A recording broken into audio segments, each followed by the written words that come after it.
పచ్చి బఠానీ రైస్కి కావాల్సిన పదార్థాలు: పచ్చి బఠానీ, అల్లం వెల్లుల్లి పేస్ట్, జీలకర్ర, యాలక్కాయ, లవంగం, చెక్క, కొత్తిమీర, పచ్చిమిరపకాయలు, జీడిపప్పు, పుదీనా. పాన్ వేడైనాక 1 స్పూన్ నిండా నెయ్యి, కొంచెం ఆయిల్ తీసుకొని వేడి చేయాలి. పాన్ వేడైనాక చెక్క, లవంగం, యాలక్కాయ, జీలకర్ర, బిర్యానీ ఆకు వేసి వేయించాలి. ఇప్పుడు దీంట్లో జీడిపప్పు వేయాలి. తర్వాత పచ్చిమిరపకాయలు వేసి వేయించాలి. పచ్చిమిరపకాయలు వేసిన తర్వాత 1 కప్పు బఠానీ కూడా వేసి వేయించాలి. బఠానీ కొంచెం ఫ్రై అయిన తర్వాత అల్లం వెల్లుల్లి పేస్ట్ వేయాలి.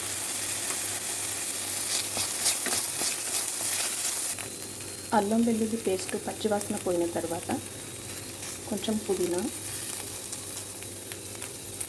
కొత్తిమీర వేసి కలిపి స్టవ్ ఆఫ్ చేయాలి. ఇప్పుడు దీంట్లో ముందుగా చేసి పెట్టుకున్న అన్నము, సరిపడినంత ఉప్పు వేసి కలిపి దించాలి.